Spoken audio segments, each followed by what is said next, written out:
कहते हैं जिंदगी की असली उड़ान अभी बाकी है, जिंदगी की असली उड़ान अभी बाकी है, जिंदगी के कई इम्तिहान अभी बाकी है। अभी तो नापी है मुट्ठी भर सभी हमने, अभी तो नापी है मुट्ठी भर सभी हमने, पाने को अभी पूरा आसमान बाकी है, आसमान बाकी है, आसमान। एक बार से स्वागत करते हैं हमारे मुख्यमंत्री का। बहुत शानदार प्रोग्राम चल रहा है। हाँ अच्छा, यस मैं रिक्वेस्ट करता हूँ, सभी से निवेदन करता हूँ, रिक्वेस्ट करता हूँ कि आप जहां जगह दुनिया प्लीज बैठिए। मैं जानता हूँ कि भाई दीपेंद्र जहां पहुंचते हैं तो सवाल ऊपर बढ़ता है, उनके चाहने वालों का इतने सरल और विनोदी वर्ग में कहते हैं कि मतलब क्या कहें, शब्दों का शायद मुझे इतना ज्ञान नहीं हो रहा है जिसमें मतलब इन्होंने दिल में जगह रखा है। सो डेफिनेटली आइए हम एक बार जोरदार स्वागत करते हैं हमारे मेहनती, विनम्र, ईमानदार, शांत, ओजस्वी, विश्वसनीय, धैर्यवान और हमारे मिलन साहब का बहुत बहुत शुक्रिया। स्वागत करने के लिए थोड़ी देर प्रदीप को देना बीच में, फिर आप आ जाना। स्वागत जो कि इसके मोमेंट वगैरह के लिए बीच में प्रदीप को देना, फिर बीच में आ जाता हूँ, दोनों करते रहेंगे। मैं स्टार्ट करूँ पहले या पहले उसको दे देना, फिर दोबारा बीच में कर लेंगे। ठीक है, मैं प्रदीप से रिक्वेस्ट करता हूँ कि वो मंच पर आएँ। जी जी जी, आप अपना उपस्थित जनमानव का स्वागत की आगे उसको बढ़ाएँ। मैं प्रदीप जी से निवेदन करता हूँ, प्रार्थना करता हूँ कि वो मंच पर आए और हमारे आज के मुख्य अतिथि और विशिष्ट अतिथि जी का स्वागत करने के लिए जो है वन बाय वन बातें बुलाने का मोमेंटम जो है और जो स्मरण चिन्ह है और बच्चे हैं या पगड़ी है उनको हम पहना सके, उनको दे सके। प्रदीप जी, मैं सबसे पहले पास आहूजा जी वो आए और बत्रा साहब के मोमेंट को वेट करें। कमल जी आप भी साथ देंगे, फोटो करवा लो। ठीक है, मनीष मदान जी, दीपक बत्रा जी, सचिन पोपली जी, कन्नू सेतिया जी और विकास आहूजा जी बत्रा साहब का मोमेंटो दे रहे हैं। हम इनका हार्दिक धन्यवाद करते हैं और स्वागत करते हैं।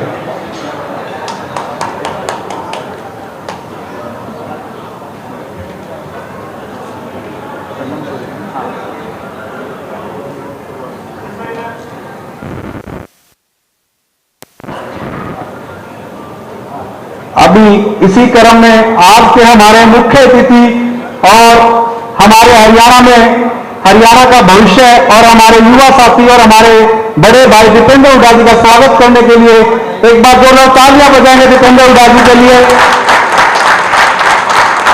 इनकी पकड़ी के लिए मैं कर्नल सूरी जी को, अनिल चुग जी को, सुभाष माथुर जी को, उज्जवल कनेगा जी को और राजू गंभीर जी को आमंत्रित करूंगा वो आए और एमपी साहब का सोफा भेंट कर इनका हार्दिक स्वागत और अभिनंदन करें।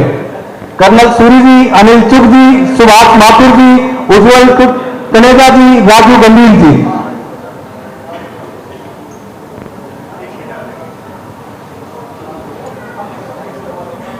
कर्नल साहब थोड़ा साइड में आकर फोटो लेते आप सबके साथ।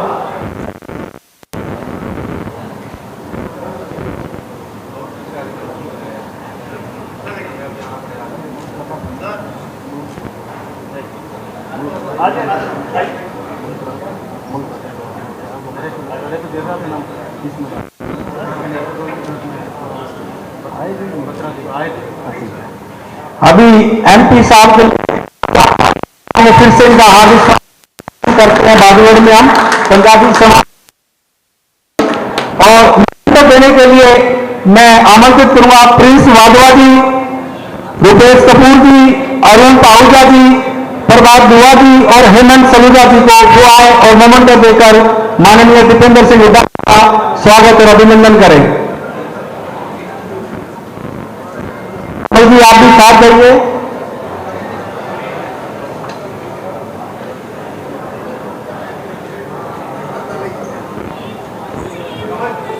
थोड़ा कमल सारे लंबे हो जाओ, एक बार फोटो सबका आ जाएगा। सोनी जी आप भी साथ आइए, सोनी जी आप भी जाइए।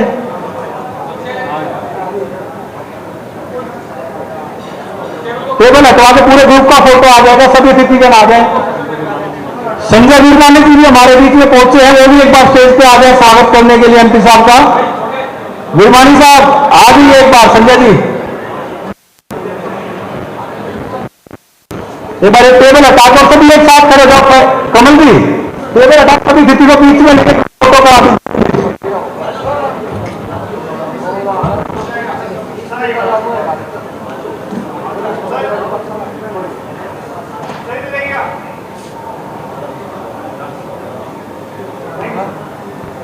धन्यवाद सभी का।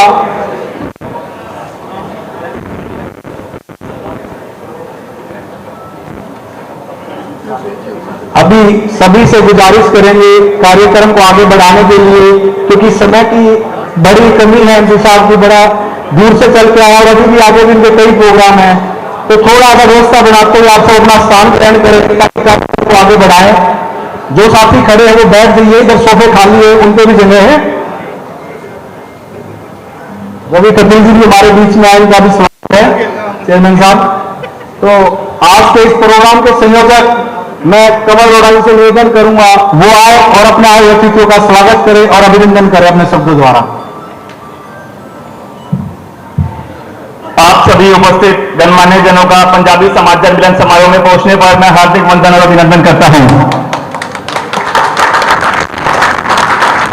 मैं कोई राजनीतिक व्यक्ति नहीं हूं, लेकिन हमारे रोहतक लोकसभा क्षेत्र को विकास की बुलंदियों पर ले जाने वाले हमारे लोकप्रिय सांसद भाई दीपेंद्र हुड्डा जी की कार्यशैली का मैं बहुत ही कायल हूं। क्योंकि अब लोकसभा चुनाव का समय है और हमारे यहाँ अपने को चुनने का सही अवसर है, तो मेरा आप सबसे सिर्फ इतना अनुरोध है कि जब भी आप दीपेंद्र हुड्डा जी के सामने खड़े किसी विरोधी को देखें तो उनसे उनका तुलनात्मक अध्ययन जरूर करें। अगर भाई दीपेंद्र सबसे श्रेष्ठ नजर ना आए तो कहना। आज जिस वातानुकूलित और सुरक्षित मेट्रो के अंदर हम सफर कर रहे हैं, हमारी बहन बेटियां सफर कर रही हैं, वो दिन सिर्फ और सिर्फ हमारे बड़े भाई दीपेंद्र सिंह हुड्डा के द्वारा से अड़कर और लड़कर लाए थे। उसके बाद आज भी मेट्रो प्ले नंबर 950 से आगे मेट्रो नहीं हो पाया है। सिर्फ और सिर्फ शगुफे छोड़े गए हैं कि हम मेट्रो को रोहतक तक ले जाएंगे, आसोदा तक ले जाएंगे, बट उसका आगे कुछ भी आज तक नहीं हो पाया है। तो मैं अपने समाज के भाईचारे और सरदारी से इतना ही अनुरोध करूंगा कि अगर आपको लगता है कि भाई दीपेंद्र हुड्डा ने भादोड़ा कोई विकास कार्य कराया है तो तन मन धन से उनका सहयोग करें और उनको इस चुनाव में विजयी बनाएं। पिछली बार जिस प्रकार एक सुनियोजित तरीके से षड्यंत्र के द्वारा चक्र रचकर भाई दीपेंद्र सिंह हुड्डा जी को हराया जाता रातों रात पोस्टल वोटों के द्वारा, उस सब की पीड़ा आज भी हमारे दिलों में है। तो इस बार हमें कोशिश करनी है कि हम ज्यादा से ज्यादा मतों से उनको जिताएं और अपने क्षेत्र को दोबारा प्रगति के रास्ते पर ले जाएं। साथियों, अंत में सिर्फ इतना कहना चाहूंगा कि रोहतक लोकसभा की एक सीट हारने से मोदी जी को या भाजपा को कोई फर्क नहीं पड़ने वाला, लेकिन हमारे रोहतक लोकसभा क्षेत्र को जरूर फर्क पड़ेगा। पिछली बार भाई दीपेंद्र हुड्डा जी को यह बोल के हरा दिया गया था कि यह तो विपक्षी सांसद हैं, सिर्फ सांसद निधि कोष से ये क्या कर पाएंगे। लेकिन कभी भी आप उनके सामने अखिल शर्मा जी से या किसी भी और कैंडिडेट से पूछें कि उन्होंने इस क्षेत्र में सांसद निधि सिवाय किया क्या है, कौन सी नई परियोजना लेकर आए हैं। तो इन सब चीजों के लिए मैं चाहूंगा कि आप सब लोग इन सब चीजों को अच्छे से सोचें, ध्यान दें और तब अपने मत का प्रयोग करें। इन सब के अलावा आखिरी में सिर्फ एक लास्ट लाइन पंजाबी समाज की तरफ से मैं भाई दीपेंद्र हुड्डा से एक छोटी सी मांग है। जनरली हमारी कोई मांग वगैरह ऐसी होती नहीं है पंजाबी समाज की, सभी व्यापारी वर्ग हैं, सक्षम है, सब अच्छे से हैं। तो हमारे समाज के बागड़ोड शहर के अंदर कोई भी धर्मशाला की जगह नहीं है। अगर हम जीत कर आते हैं और हमारी सरकार बनती है तो पंजाबी समाज के लिए कोई धर्मशाला की जमीन देने की व्यवस्था की जाए। धन्यवाद। जय श्री राम, जय भारत।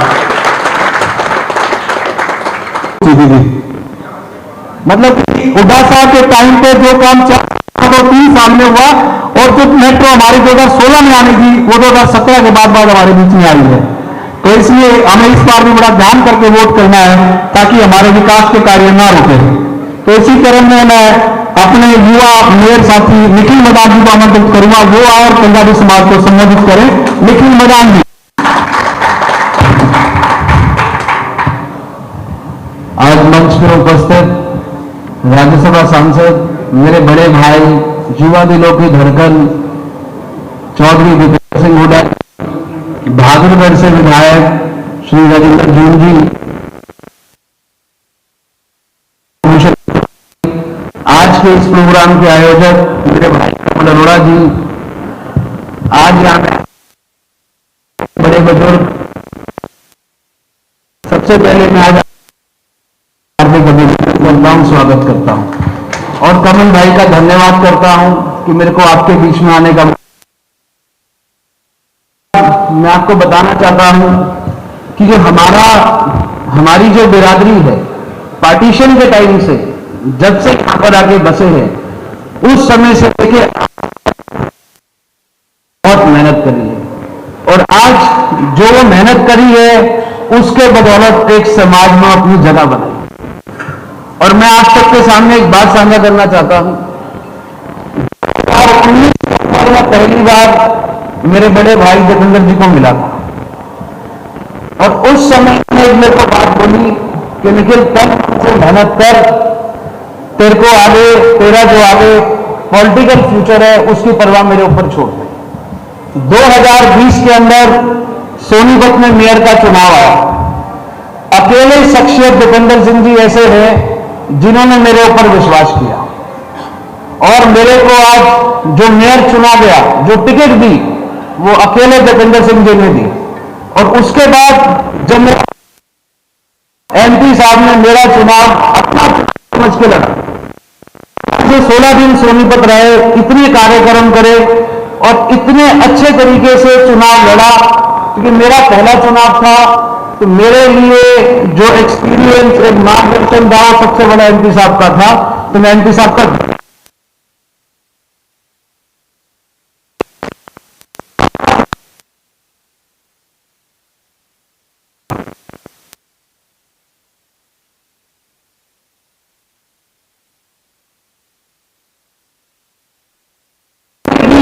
एकदम अपने मिजाज से उन्होंने, जब बाहर निकले काउंटिंग के बाद, और आज तक, तब से लेके अब तक इन्होंने एक सेकंड के लिए भी को नहीं छोड़ा, रोहतक को नहीं।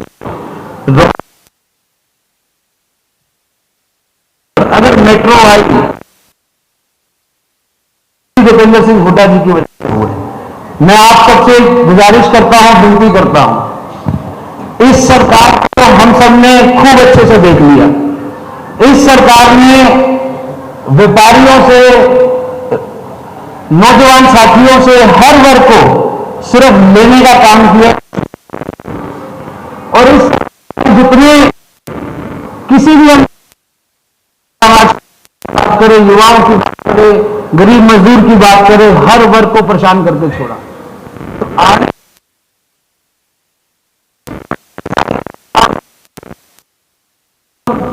आप तन मन से अपने बहादुर को, अपने बहादुरगढ़ की एक एक वोट दीपेंद्र जी के लिए मेहनत करें, बाहर निकालने का काम करें उन लोगों को, और जागरूकता करें, फैलाएं, ताकि आने वाले समय में एमपी साहब दोबारा चुनकर आए और वापस से जो मेट्रो बहादुरगढ़ में रुक गई वो रोहतक तक पूरी पहुंचे। तो ये एमपी साहब की वजह से पहुंच सकती है। मैं आप ज्यादा से ज्यादा साथ दें एमपी साहब का, और आज पूरे हरियाणा में एक हॉल है दीपेंद्र जी के नाम का, और ये बात का भी पक्का विश्वास है, जैसे ही रोहतक लोकसभा जीतेंगे तो अगला हरियाणा विधानसभा का विजय रथ एमपी साहब रोहतक लोकसभा से चालू करेंगे, और वो सिर्फ आपके आशीर्वाद से हो सकता है। तो मैं आप सबका बहुत बहुत धन्यवाद करता हूं कि मेरे को यहां पे आने का मौका दिया। जय हिंद, जय भारत।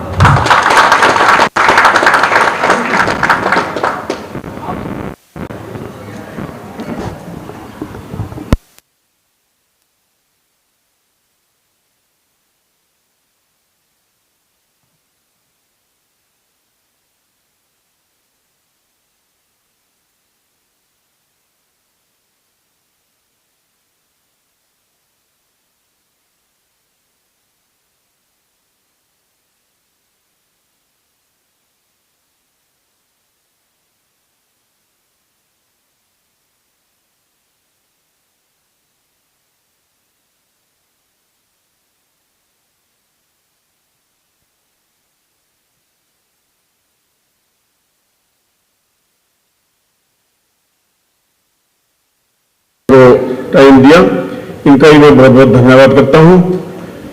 साथियों,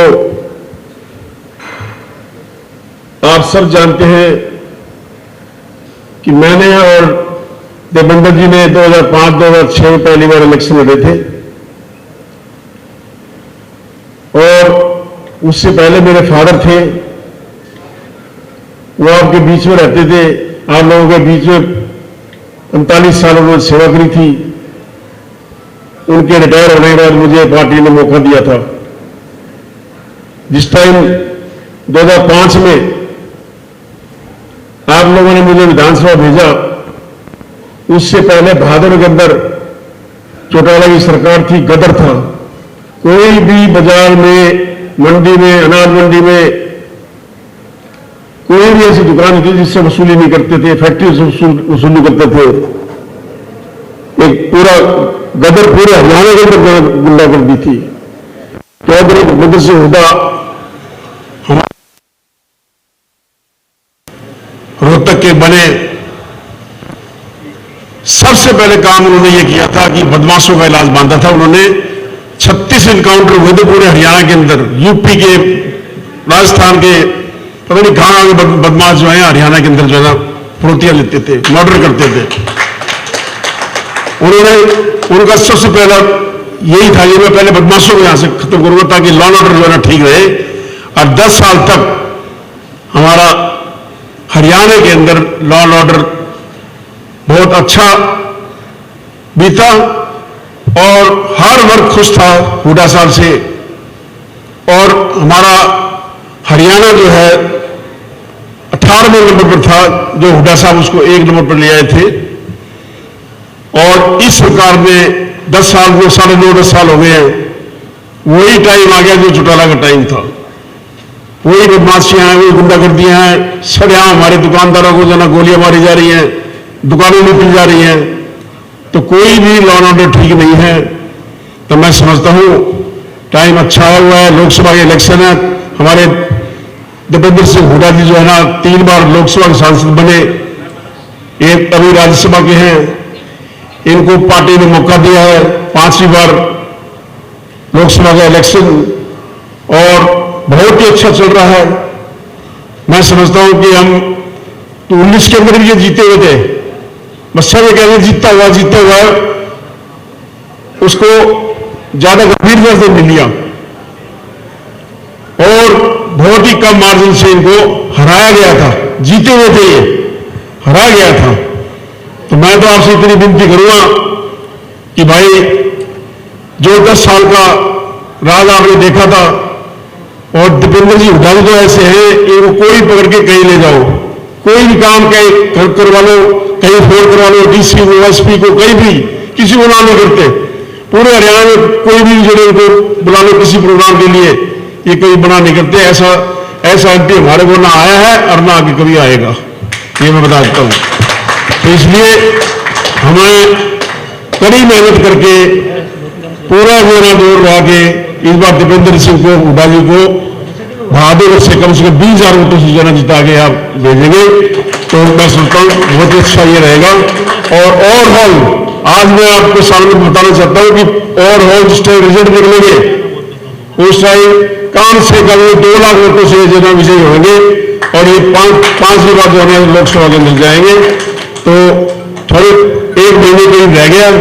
मैं आपसे इतनी विनती करूंगी, पूरे मन लगा के जितने भी आपके पूरी कॉन्स्टिट्यूंसी के अंदर, पूरे रोहतक हल्के के अंदर जहां जहां आपके इधर रिश्तेदार हैं, दोस्त हैं, फ्रेंड हैं, सबको जो ना दीपेंद्र सिंह के बारे में वोट डालने के लिए करें। और मैं समझता हूं कि ये सीट हमारे आने से और इसके साथ हो सकता 4-5 सीटें और भी आ जाए, माहौल ऐसा बना हुआ है। इस सीट से ये समझ लो कि हरियाणा में सिंह में बदल जाएगा और चौधरी भूपेंद्र सिंह हुड्डा की लहर दोबारा से आ जाएगी। दोबारा से चौधरी भूपेंद्र सिंह हुड्डा जो है मुख्यमंत्री बनेंगे 3री बार, और वही समय होगा जो 10 साल आपने देखा था सुख शांति का। तो अंत में मैं इतना ही कहूंगा कि भाई मन लगा के मेहनत करके दीपेंद्र जी को जिता लो। बहुत बहुत धन्यवाद। बहुत बहुत धन्यवाद।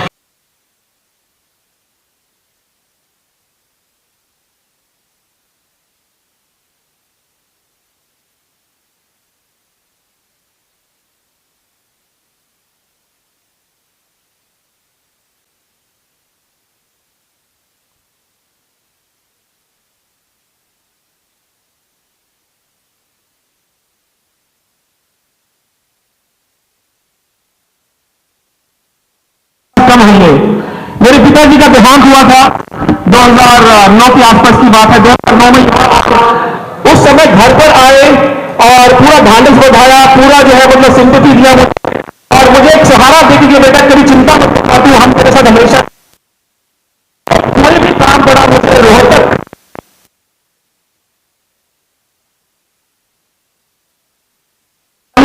और बजा दीजिए।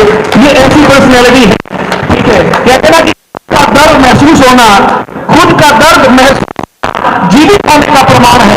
महसूस करना ये श्रेष्ठ इंसान की पहचान है। तो मैं एक बार से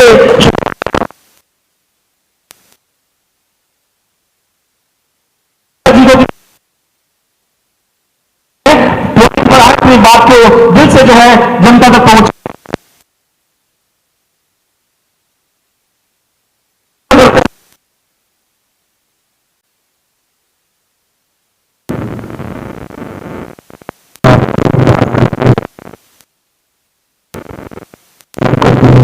लोकसभा के लिए सांसद चुना, अब राज्यसभा के सांसद हैं।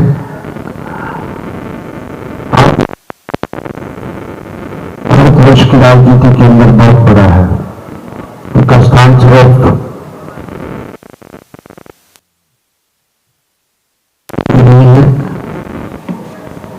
वो हमें साथ रहते हैं। सबसे बड़ी हमारी कांग्रेस वर्किंग कमेटी CWC के सदस्य हैं। इनके पिता 10 साल हमारे प्रदेश के मुख्यमंत्री रहे। हमारे मध्य में श्री दीपेंद्र सिंह हुड्डा यहाँ पर हमारे समाज के सामने आपसे मिलने के लिए आए हैं। हम इनका बहुत बहुत स्वागत करते हैं। साथ में ही बहुत सीनियर विधायक, एक बहुत ही जिन्हें बहादुरगढ़ के विकास की एक लगन है, जो हमेशा ही मैंने देखा उनको कि बहादुरगढ़ के विकास के लिए हमेशा ही अग्रणी रहते हैं।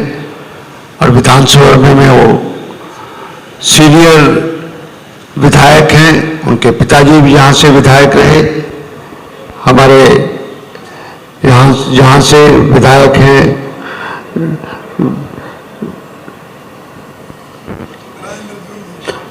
चौधरी रविंद्र सिंह जौन जी। विधानसभा में भी ये हमेशा ही बहादुरगढ़ के प्रोग्रेस की बात करते हैं। साथ में जौन साहब के साथ हमारे सोनीपत के मेयर निखिल मैदान जी, एक युवा मेयर हमारे मध्य में है। और साथ में कमल अरोड़ा जी, जिन्होंने आज जिसका आयोजन किया, और हमारे रमन सोनी, इनके पिता रोहतक के अंदर बहुत प्रसिद्ध डॉक्टर थे, बहुत शरीफ आदमी थे। आज मुझे यहाँ पर इतना अच्छा बोलने में बड़ा अच्छा लगा।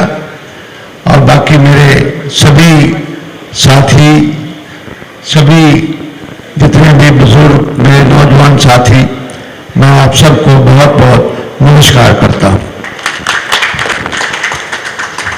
आज हम इस अवसर पर कुछ बातें मैं आपसे कहना चाहूंगा।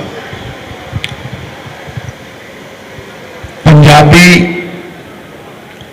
या पंजाबियत एक सभ्यता का नाम है, ये किसी जाति का नाम नहीं है। जिन लोगों ने जाति बनाई, हम यहां पर आए। शुरू में इस सभ्यता में थोड़ा सा पीछे लेके जाऊंगा। हम पंचनद की बात करते हैं। पंचनद के अंदर सिंधु नदी का क्षेत्र था। सरस्वती जो विलोप हो गई वो प्रदेश था, और बाकी रावी, सतलुज, चिनाब, ब्यास और झेलम, ये 5 का ये हमारी सभ्यता के सभी प्रतीक थे। हमारे बुजुर्गों ने जब वो पंजाब में थे, उस टाइम हिंदुस्तान का पंजाब था, वो भारतवर्ष का पंजाब था। वहां जितने भी हिंदुस्तान के ऊपर हमले हुए वो अफगानिस्तान की तरफ से आए। मुगल आए तो अफगानिस्तान की तरफ से आए। जो भी इन्वेडर्स आए उनका अगर मुकाबला किया तो वहां पर जो हमारे खत्री अरोड़ा बिरादरी के लोग रहते थे, उन्होंने वहां पर मुकाबला किया उससे, और किसी ने मुकाबला नहीं किया वहां पर। हम पार्टीशन के बाद जो एक यहां पर आकर बसे, वहां पर हमने कहा कि हमें हिंदुस्तान को बचाना है, हमने भारतवर्ष को बचाना है, नहीं तो हम भी वहां पर मुसलमान को धर्म को अपनाकर वहां पर रह सकते थे। हमारे बुजुर्गों ने देश को ज्यादा अहमियत दी, और उस अहमियत के बाद हम यहां पर आके आए। यहां पर आकर हमारे बुजुर्गों ने संघर्ष किया। हमने किसी से नौकरी की कोई आरक्षण नहीं मांगा। यहां पर हमने आके रेहड़ी चलाई, जिम्मेदारा किया, किसान रहे, दुकानदारी की, सब कुछ की, और अपने आप को यहां पर एक सभ्यता के साथ में इसी प्रदेश के यहां के लोगों के साथ मिलकर अपने आप को खड़ा किया। आज इस समाज की आप हरियाणा के अंदर बहुत बड़ी असलियत है, अक्सियत है आपकी कि आप यहां पर लोग इसकी तारीफ करते हैं, लोग इस बात का सम्मान देते हैं कि यहां पर आकर कहां से हम शुरू हुए, बड़ा कुछ वहां पर छोड़ के आए, कुछ नहीं यहां पर लेके आए। यहां पर परिश्रम किया, यहां पर लोगों ने हमें शरणार्थी कहा। हम कभी शरणार्थी नहीं थे, हम पुरुषार्थी थे। हमने पुरुषार्थ किया, हमारे बुजुर्गों ने पुरुषार्थ किया। आज जिस मुकाम के ऊपर आप खड़े हैं, उन लोगों की देन है जिन्होंने इस्लाम को स्वीकार नहीं किया, अपना सब कुछ छोड़ के यहां पर आ गए और सारे आके हरियाणा प्रदेश के इसमें बसे। ये जो पंजाब की सभ्यता थी जो हमने अपनाई, और यहां पर आकर हम यहां की सभ्यता के साथ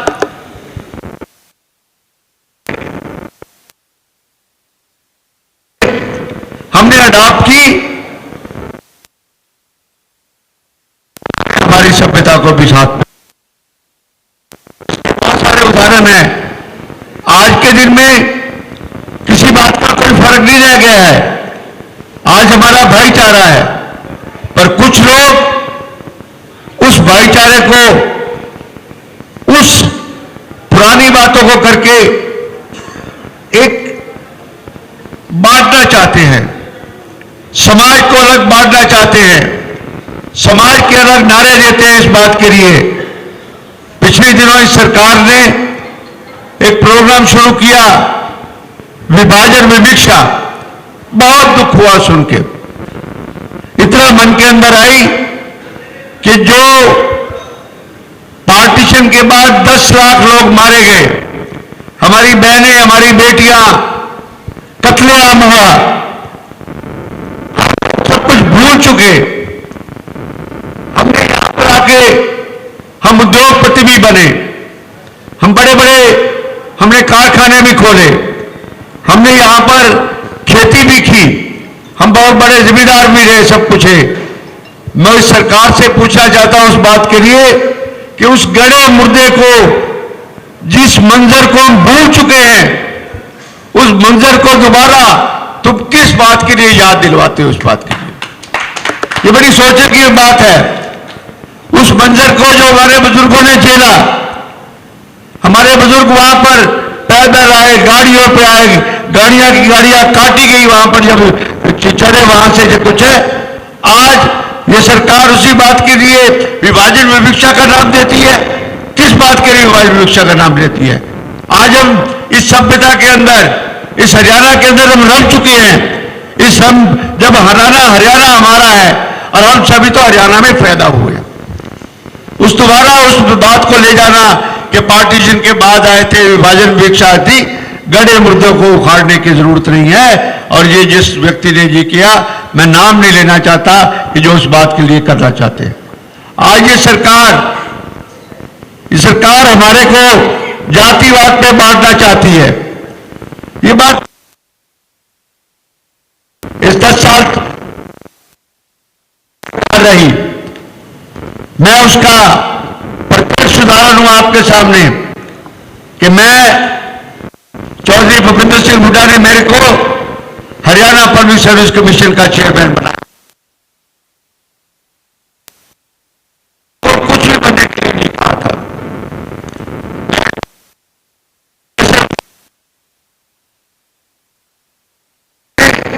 मेरे को रोहतक से चुनाव लड़वाया, मेरे से पूछा भी नहीं कि तू चुनाव लड़ना कि नहीं। मेरी मर्जी भी नहीं लगी, मेरी कंसेंट भी लेगी, और सीधा कह दिया कि जा वहां पर रिजाइन कर दे यहां से और वहां जाके चुनाव लड़। ये है आपका, ये लोग जो बातें करते हैं इस बात के लिए। चौधरी भूपेंद्र सिंह हुड्डा जो प्रदेश के मुख्यमंत्री थे, उस समय मैं चेयरमैन था। मेरे एक और भाई हरियाणा सबऑर्डिनेट सिलेक्शन कमीशन के चेयरमैन विजय चुग थे। आज भी और उस समय भी पूरे 10 साल अगर उनका प्राइवेट पर्सनल सेक्रेटरी रहा तो शादीलाल कपूर रहा। आज भी हुड्डा साहब के साथ वो काम करता है। हमारे ओएसडी रहे तो बलदेव राज बेरी उस समय रहे। इस मुख्यमंत्री ने अपने इसी पोस्टों पे ऊपर कौन सा पंजाबी बिरादरी के किस आदमी को बनाया? आज तो सुन, इन्होंने तो वो आरएसएस से कहां से इंपोर्ट करके किसी को ओएसडी बना दिया, किसी को और बना दिया, कुछ भी। यूनिवर्सिटीज के वाइस चांसलर लगाए, सब जगह कॉर्पोरेशन के चेयरमैन बनाए, सब कुछ है। कभी भी हुड्डा साहब ने कभी जात पात का भेदभाव कभी भी नहीं किया किसी हालत में, और उसी तरह दीपेंद्र जी ने भी कभी इस बात का भेदभाव नहीं किया है। आज इस सभ्यता के अंदर, इस हरियाणा की सभ्यता के अंदर हम इस भाईचारे में रम चुके हैं।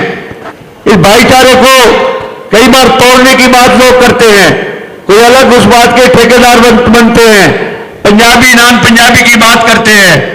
वो हमारे दुश्मन हैं, हमारे हमदर्द नहीं है किसी हालत में।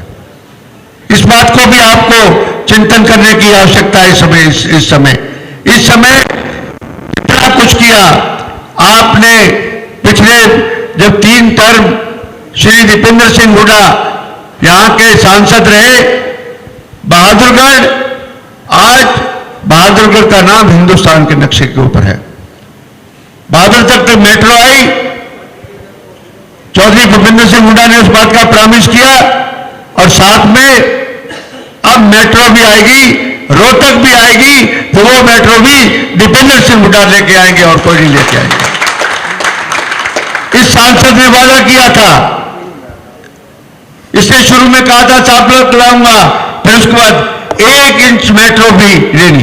इस 5 साल में इस सांसद ने आपके घर आया हो, आपकी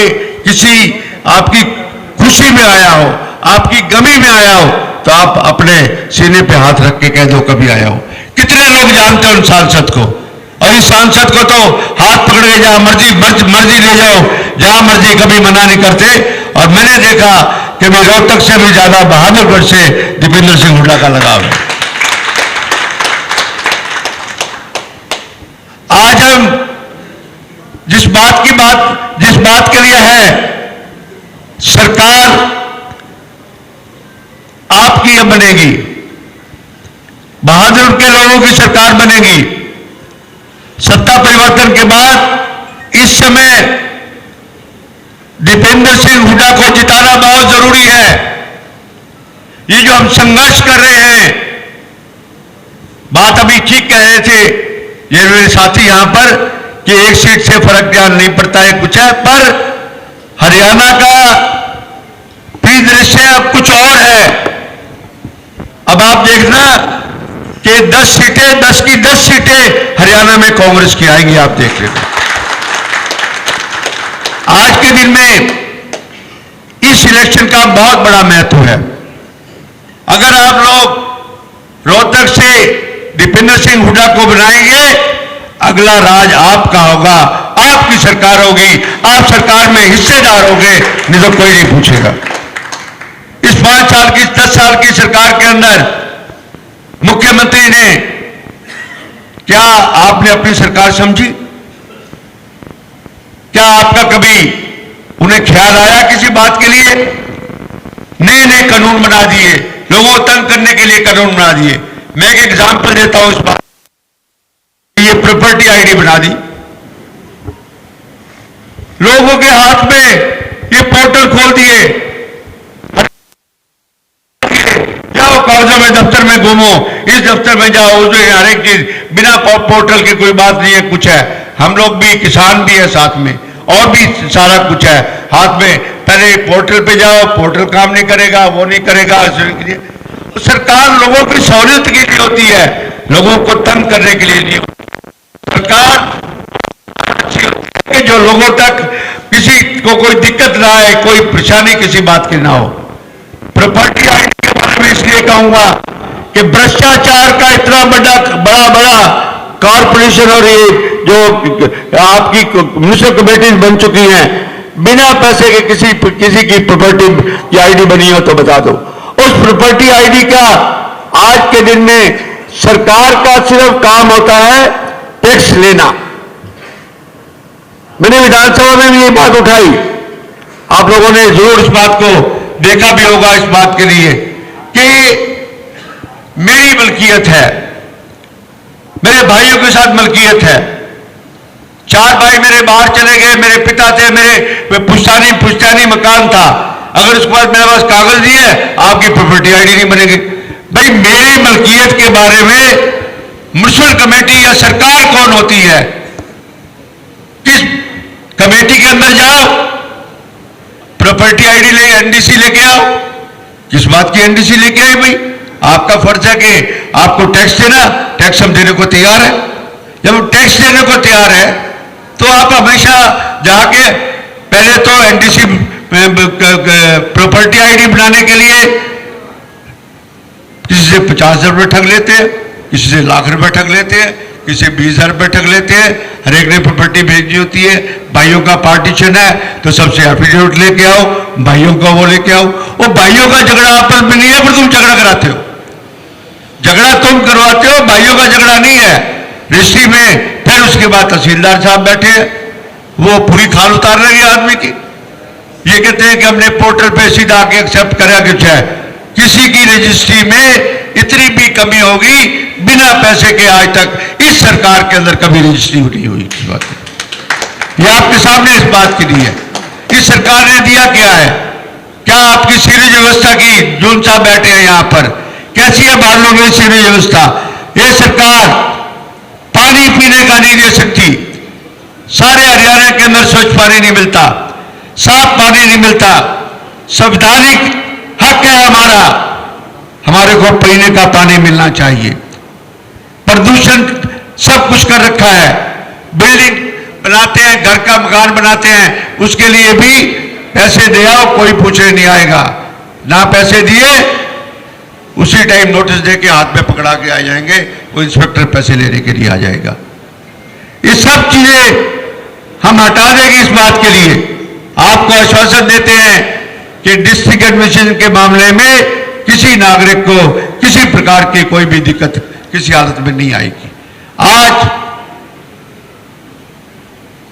इस बात के लिए कि जब चौधरी भूपेंद्र सिंह हुड्डा 10 साल इस प्रदेश के मुख्यमंत्री रहे, इस हरियाणा का विकास हुआ। भाई हमारा विकास बहादुरगढ़ रोहतक का और झज्जर का थोड़ा ज्यादा हो गया तो लोगों को बहुत तकलीफ होने लगी। लोगों को तो ये बहादुर की लाइटों से भी तकलीफ थी कि जाते आते एमपी के हल्के में हमारी भी लाइटें लगी, भाई एक लाइट ही लगवाई थी, इसी बात की तकलीफ होने लगी। चलो वो तो और बात है, मैं तो उस बात की बात करना कि एक बड़ा बवाल खड़ा कर दिया कि भूपेंद्र सिंह हुड्डा ने, दीपेंद्र सिंह हुड्डा ने सारा रोहतक में डेवलपमेंट कर दिया, सारा बहादुरगढ़ में डेवलपमेंट कर दी, सारी झज्जर में डेवलपमेंट कर दी। भाई बात सुनो, 19-21 का फर्क हुआ है, करे रोजगार देंगे, बेटियों को रोजगार देंगे। और सबसे बड़ी बात जो जून साहब ने कही इस बात के लिए, बहादुरगढ़ यहाँ पर एक बदमाशी का और यहाँ पर गैंगस्टर का इतना बड़ा अड्डा बन चुका है आज से ज्यादा, उसको अगर खत्म करेंगे तो चौधरी भूपेंद्र सिंह हुड्डा करेगा और कोई नहीं करेगा इस बात के लिए। रोज शरेआम गोलियां चलती हैं, पूर्व विधायक को गोलियों से छलनी किया जाता है, कभी किसी होटल के ऊपर गोलियां चल जाती हैं, फिरौतियां मांगी जाती, भूखियां मांगी आएगी। आखिरी टाइम में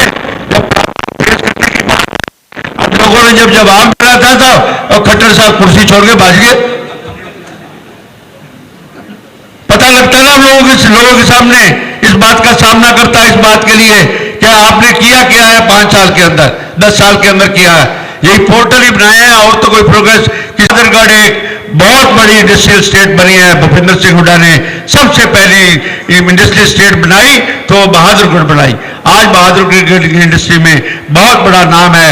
बहादुरगढ़ मैं कहता हूँ झज्जर से बड़ा तो बहादुरगढ़ ही है, झज्जर से फालतू बहादुर की वैल्यू है, सीधी सी बात है। ये तो हम चाहते थे कि ये बहादुरगढ़ जो है ना रोहतक के साथ ही रहे, ये तो चौधरी बंसी लाल ने झज्जर के साथ दे गया, सीधी सी बात है। नहीं तो लोग नहीं चाहते, आज भी देख लो आप झज्जर के साथ नहीं जाना चाहते थे, पर हम तो अब इकट्ठे ही हैं सारे। मैं उस बात की बात पूरी लगन के साथ एक ऐसे इंसान को जो जिन्होंने इस संघर्ष किया, आज भी संघर्ष में आपके साथ है, जो आपका साथी है, आपके सुख दुख का साथी है, आपकी विकास का साथी है, आगे चलने में भी और होगा। ये केएमटी बनी और बनी, ये सारे प्रोजेक्ट हमारे टाइम के हैं। वैसे पूरे कभी सरकारें प्रोजेक्ट चलते रहते हैं, सरकारें बदलती हैं और बात है कुछ है। पर आखिरी बात में मैं इस बात के लिए आखिर में यही कहूंगा, मैं ज्यादा कुछ कह गया हूं तो भाई इस टाइम मौका है, सारी जब बिरादरी के नाम पे इकट्ठे हुए, मैं ज्यादा बिरादरी की बात और सर नहीं, सभी की हम 36 बिरादरी इकट्ठे हैं, सभी एक दूसरे का सम्मान करते हैं। पर जहां तक बात यह है कि भाई मैं अपनी बिरादरी से यहाँ पर आपसे मिलने का अवसर प्राप्त हुआ, सभी को देख रहा हूं, भाई मैं आपसे पुरजोर इस बात की अपील करता हूं, भाई इस बात की कसर ना रहने दियो कि पंजाबियों ने दीपेंद्र सिंह हुड्डा को वोट नहीं दिया, सारे के सारे वोट दिए। हमारे रोहतक के अंदर अगर राजनीति की हम बात करें तो चौधरी भूपेंद्र सिंह हुड्डा जब भी पार्लियामेंट का इलेक्शन लड़ाए, उनका पार्लियामेंट इलेक्शन हमेशा ही रोहतक की जनता ने उनको पार्लियामेंट का इलेक्शन हमेशा जिताया। सारा एरिया एक तरफ होता था इस बात के लिए, किसी इलेक्शन में लीड आती थी उससे वोट भी कम होते थे, और कई इलेक्शन में लड़ रही थी कि रोहतक ने 45,000 से जिता दिया। आएंगे नारा देंगे। इस 5 साल के अंदर जो अरविंद शर्मा है, उस अरविंद शर्मा से मैं पूछना चाहता हूं कि मैंने विधानसभा के अंदर 2500 करोड़ रुपया ये अमृत स्कीम के अंदर आया था, कौन सा काम बहादुरगढ़ में अमृत स्कीम की विधायक जी आपको बता देंगे? कोई काम हुआ उस स्कीम के अंदर? इस बहादुरगढ़ के अंदर कितने पैसे एलोकेट किए, कभी कोई किया इस बात के लिए? रोहतक में खड़े होके रोहतक के जो वहां पर पहले पूर्व मंत्री रहे उनके खिलाफ उसने लाया कि 350 करोड़ रुपया सारा का सारा पैसा एक आदमी जीन गया जिसको आप कहते हैं, और सब कुछ उखाड़ के फेंक दिया, सब कुछ। न सीवरेज व्यवस्था के नाम है, न पानी का नाम है, न सड़कों का नाम है, न एससीपी का नाम है, न वाटर वर्क्स का नाम है, सारे के सारे व्यवस्था को गड़बड़ कर दिया। आज उस अरविंद शर्मा से जवाब मांगते हैं कि 350 करोड़ रुपया तुमने एलिगेशन लगाया था, और उसी अरविंद शर्मा ने मुख्यमंत्री की हाजिरी में कहा कि ये भ्रष्ट सरकार है। उस भ्रष्ट सरकार को जो सांसद कहता है वो किस नाम के आपसे आपके वोट मांगता है इस बात के लिए? भाई दीपेंद्र सिंह और अरविंद शर्मा का कोई मुकाबला नहीं है, सीधी सी बात है। किसी हालत में कोई कभी भी उसने 5 साल में आपकी सुध बदली हो, कोई प्रोजेक्ट के लिए एक भी प्रोजेक्ट नया गिनवा दे। हालांकि जब वो बना था, एमपी बना था, उसने इस बात के लिए कहा था कि मैं सांपला तक मेट्रो ले आऊंगा। भाई एक खंबा भी आगे नहीं बढ़ा इस बात के लिए। भाई उसने कहा भी तू रोहतक रहने दे, हम तो रोहतक में चौधरी दीपेंद्र सिंह हुड्डा को सांसद बनाएंगे और चौधरी भूपेंद्र सिंह हुड्डा को इस प्रदेश का मुख्यमंत्री बनाएंगे और अपनी सरकार बनाएंगे। और इस सरकार के अंदर मैं आपको आशा देता हूं कि आप लोगों का इस सरकार के अंदर पूरी भागीदारी होगी। इस बात का मैं आज आपको आश्वासन देके जा रहा हूं।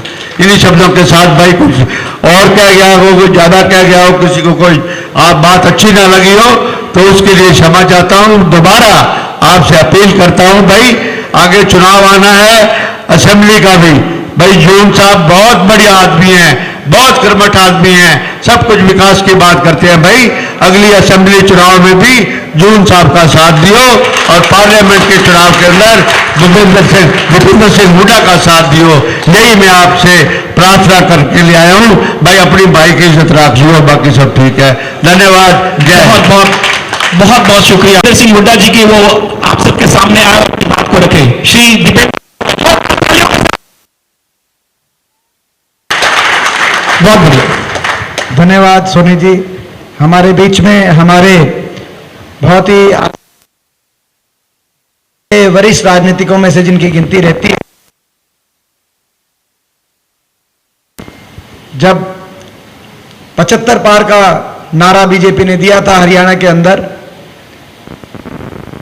उस ऐसे चुनाव में भी रोहतक शहर से परेशान थे, आप अंदाजा लगा सकते हैं। वहां से इस बार भी बड़े बहुमत से पहुंचे।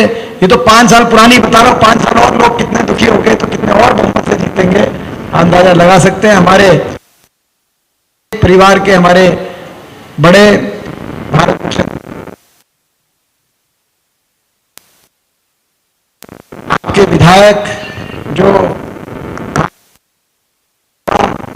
उसमें जिन्होंने कंधे से कंधा मिला के जिनका रोल रहा, हमारे भाई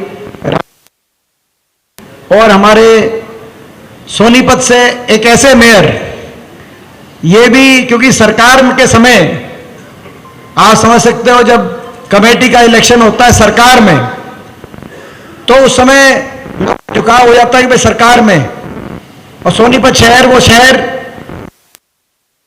निखिल मदान जी मेयर का चुनाव, और मेयर के चुनाव में तो मतदाता काफी बड़ी संख्या में, कितने वोट थे भाई आपके टोटल? 2,40,000 थे इनके। तो सोनीपत मेयर का चुनाव हुआ 2020 में हुआ कि किस में? 20 में, सरकार बनने के बाद, और ये कांग्रेस के कैंडिडेट थे। तो कांग्रेस ने इनको मेयर के चुनाव में इनको उतारा, और कितनी वोटों से आप जीते थे? हैं 14,000 वोटों से वहां सोनीपत में मेयर के चुनाव में, क्योंकि सीधी वोट पड़ी थी मेयर की, आप अंदाजा लगा सकते हैं।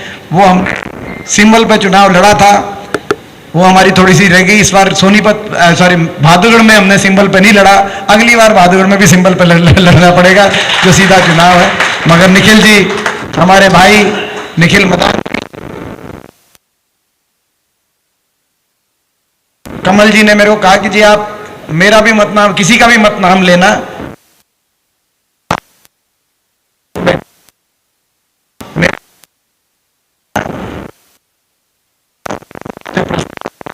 उसको हम पारित करते हैं, तरीके से पारित करते हैं, आप समझ गए तरीके से पारित, ठीक। तो सभी, क्योंकि सभी समाज के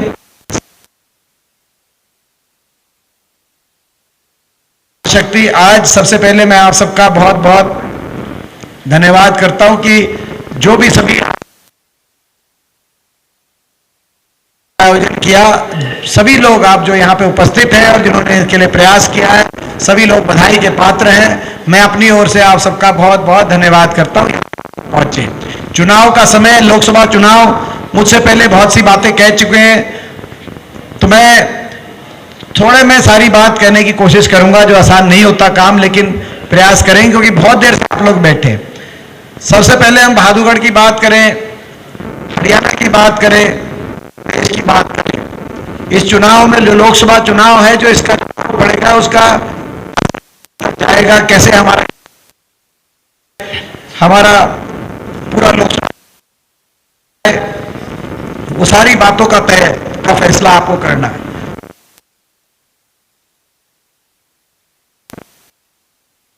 लोकसभा सीट की तरफ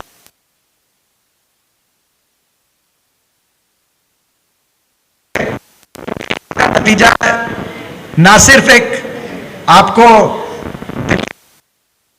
करने का काम करेगा, यहां का नतीजा उस दिन हरियाणा में भी कांग्रेस पार्टी फैसला, यहां का फैसला करेगा। और आपने देखा पहले हमारे इलाके में जब सरकार आई, कांग्रेस पार्टी की सरकार आई और हुड्डा साहब के हाथ में कलम आई और मुझे जो अवसर दिया, आपने उस समय का काम भी देखा बहादुरगढ़ में। और जब सरकार चली गई, जो अभी मौजूदा बीजेपी की सरकार को भी 10 साल जो है आपने इनका भी काम देखा।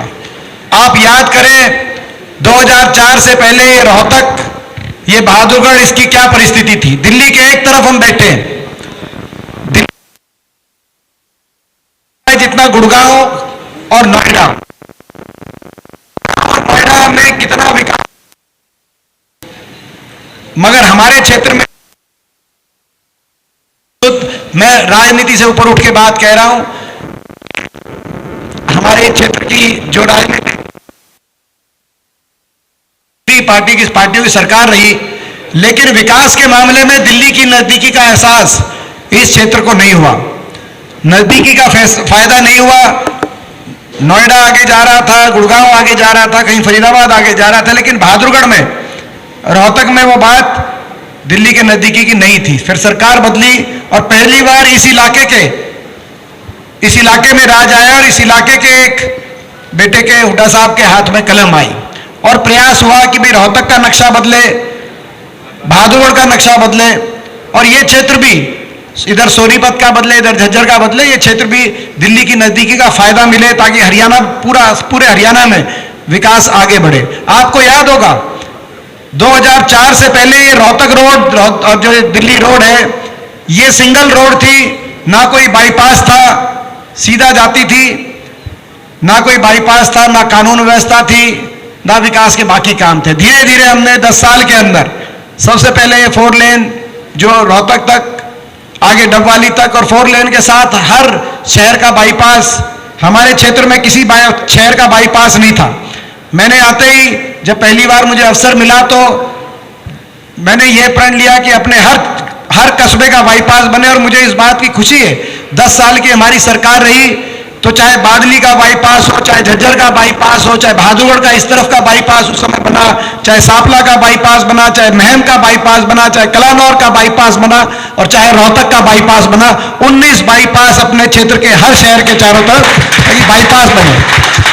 और ये तो पहला हमने बाईपास अपना बना बहादुरगढ़ का, चाहे बाईपास बना हो, चाहे लाइन,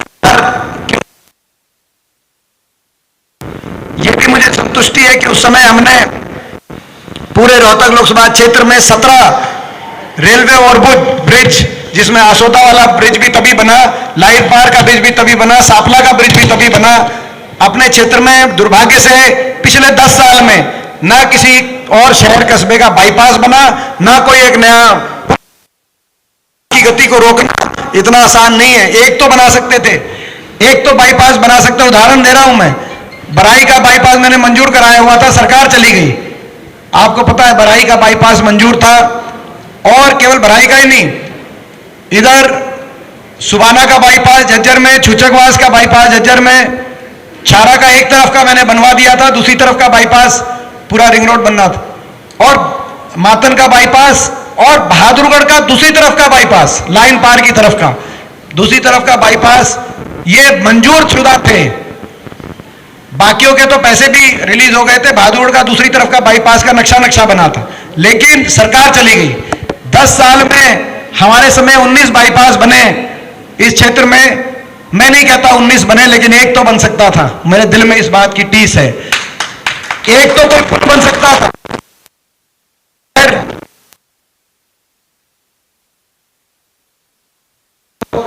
चाहे बहादुरगढ़ के अंदर ITI की बात हो, चाहे अस्पताल की बात हो, चाहे कॉलेज बनवाने की बात हो, चाहे स्टेडियम की बात हो, चाहे मेट्रो लाने की बात हो। ये मेट्रो ऐसे ही नहीं आई।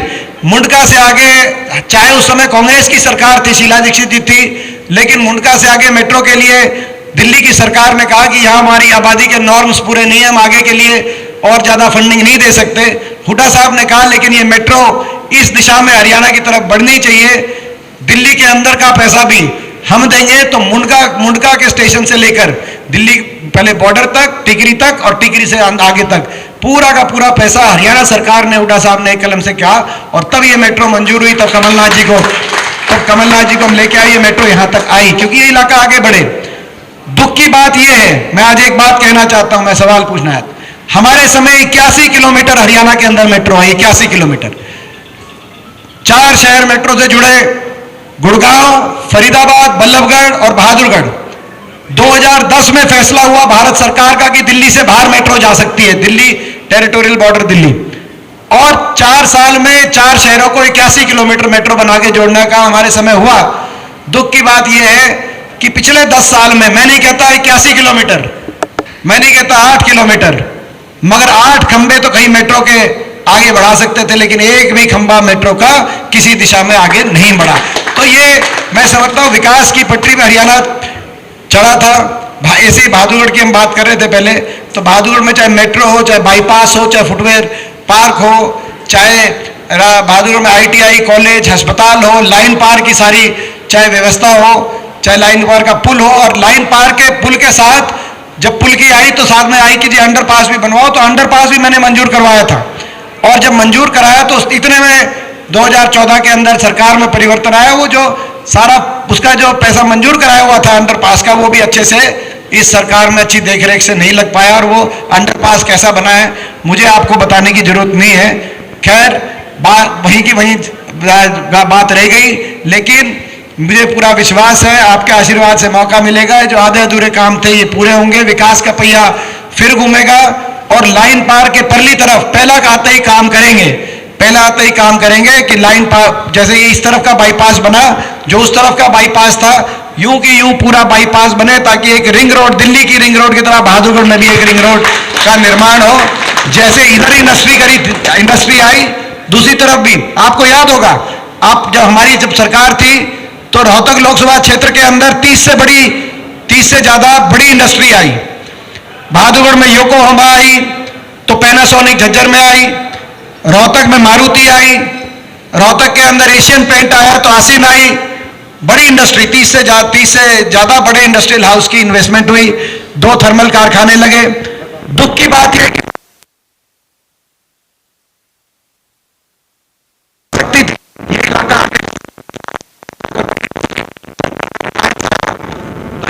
कोई ना कोई एक बड़ी किसी ग्रुप को ला सकते थे, कोई इंडस्ट्री ला सकते थे, तो ना इंडस्ट्री हुई, ना इंफ्रास्ट्रक्चर हुआ, ना ये इलाका आगे गया। आज मौका है, 10 साल में तस्वीर बदलने की पूरी कोशिश करी थी, अपने इलाके में विकास रखी थी। मैं आप सबसे पूछना चाहता हूं, दिल पे हाथ रख के आप बताओ, वो जो 10 साल थे, उन 10 वर्षों में जब हमारी सरकार थी, देखा था, हाथ खड़ा करके बताओ जिसने जो है, मैं समझता हूं कि यह मौका है, यह अवसर है आपके आशीर्वाद, तो बहादुरगढ़ में सुधार हो, रोहतक में सुधार हो, दोबारा से बुलंदी पे जाए हमारा इलाका।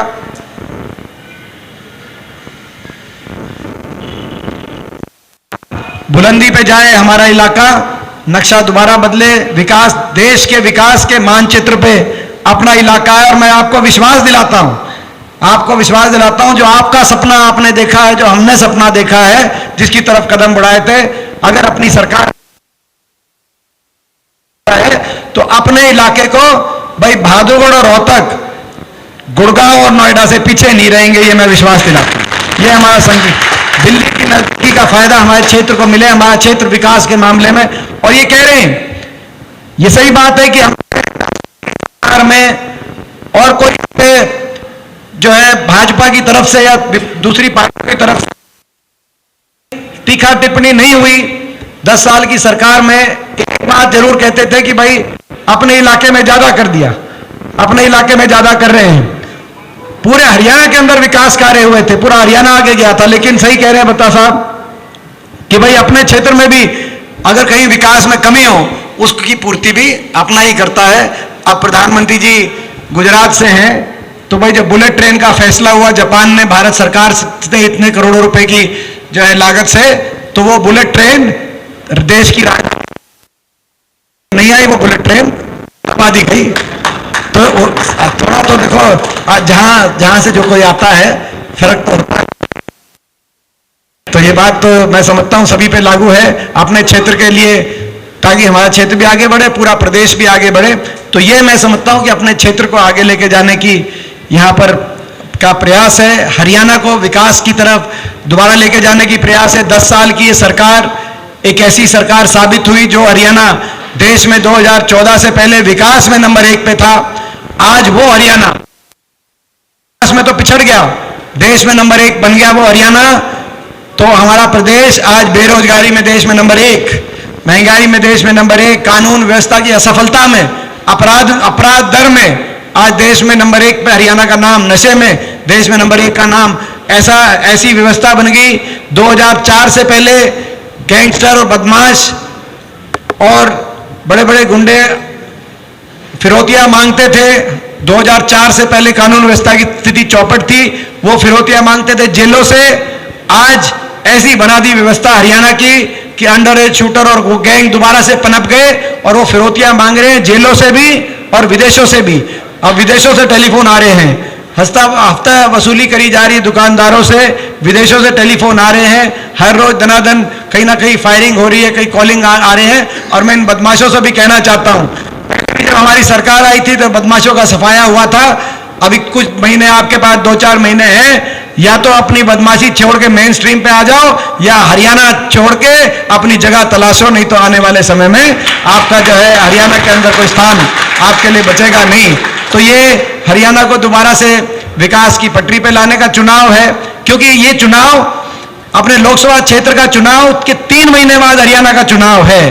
तो इस चुनाव के अपने अलग मायने, हरियाणा को विकास की पटरी पे लाने का चुनाव है, अपने क्षेत्र को विकास की पटरी पे लेके जाने का चुनाव है।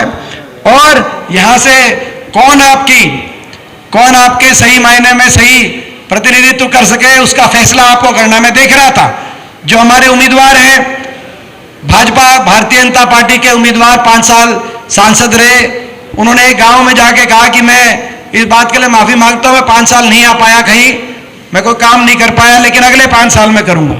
आप अंदाजा लगा सकते हैं ये ठीक कह रहे थे अभी कमल अरोड़ा जी। इतनी आपके आशीर्वाद से देश की राजनीति में इतनी पहचान और इतनी ईमानदारी से मेहनत करके इतना स्थान अवश्य है कि अगर इनकी बजाय आपने मुझे अवसर दिया होता तो सरकार चाहे विपक्ष भाजपा की ही होती, लेकिन इन 5 साल में आपके लिए मैं बहुत कुछ लड़ाई लड़ सकता था। लोकसभा में इन्होंने 5 साल बड़ा नुकसान कर दिया। 5 साल विपक्ष के सांसद के रूप में भी लोकतंत्र में अपना स्थान होता है। आज संसद में हम बोलते हैं तो हमारी बात की कहीं ना कहीं उस बात से, उन प्रयासों से कहीं ना कहीं उस बात को विपक्ष, मैं समझता हूं इनसे जो है का जो आज इन्होंने जो पूरे लोकसभा क्षेत्र के एक अखबार में खबर छपी, दैनिक भास्कर में खबर छपी कि रोहतक लोकसभा क्षेत्र के जो सांसद हैं वो अपने सांसद निधि जो 25 करोड़ मिलते हैं उसको खर्च करने में जो है सबसे पीछे, केवल 2 करोड़ 52 लाख रुपए खर्च कर पाए 5 साल में। अब ये आप अंदाजा लगाओ कि कोई काम, मैं इनसे पूछना चाहता हूं, कोई काम आपने किया हो, अब वो पूछूं क्या, वो तो खुद ही गांव में कह रहे हैं कि मैं आ नहीं पाया और कोई काम नहीं कर पाया, तो इसके लिए मैं क्षमा चाहता हूं, तो कह ही रहे हैं, तो उसके बाद क्या जवाब बनता। लेकिन इन 5 साल में नुकसान हुआ, हमारे क्षेत्र का नुकसान हुआ। अब ये मौका है दोबारा से ट्रैक पे क्षेत्र, आप पिछली बार जो है थोड़ी सी कसर रह गई थी, मगर मैं फिर भी ये कह सकता हूं कि मैं चुनाव जरूर हार गया था, लेकिन फिर भी आपने देखा मैं हिम्मत नहीं हारा, एक दिन भी घर नहीं बैठा, हर रोज जो है। अब मैं ये भी कहना चाहता हूं, इसका भी अपनेपन का एक पैमाना होता है। हर रोज आपके बीच में हम रहे, चाहे विपक्ष में थे, चाहे सांसद थे या नहीं थे, उस बात को कभी देखा नहीं। केवल ये था कि भाई हर रोज अपने लोगों के बीच में रहो।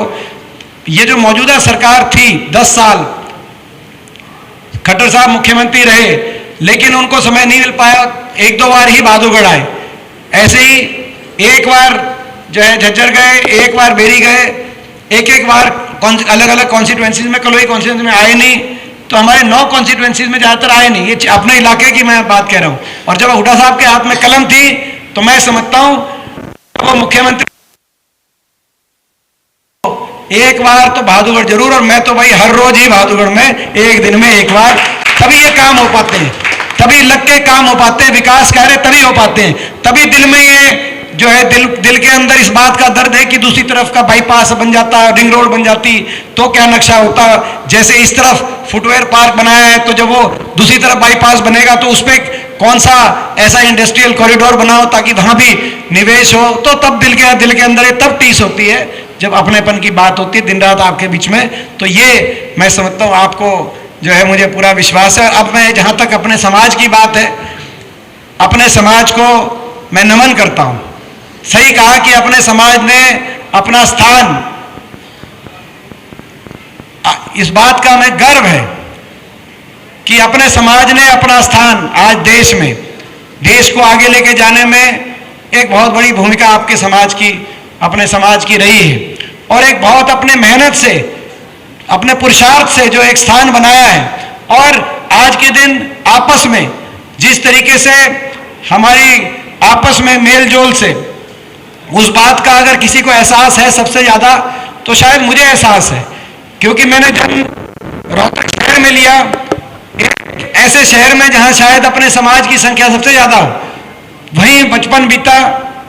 गांधी कैंप हमारा, मेरा अगर किसी का गांव कुछ हो सकता है, कुछ कहीं मेरी जन्म भूमि तो हो सकता है सांगी गांव हो, मगर जहां जन्म लिया और जहां सारा बचपन बीता वो गांधी कैंप के बीच में हमारा घर है।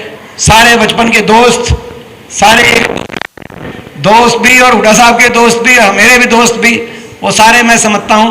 तो एक और इस बात का भी मुझे जो है, इस बात में भी कोई दो राय नहीं है कि भाई जो आपने समाज ने हमारे क्षेत्र में, और जो ये सही कहा, एक और बत्ता साहब ने जो बात कही, उन्होंने कहा कि भाई जो है अपना जो पंजाब की बात कही, सही मायने में देखा तो हम सब पंजाबी, क्योंकि देश की आजादी 47 से पहले पेशावर से पलवल तक, पेशावर से पलवल तक एक सूबा था।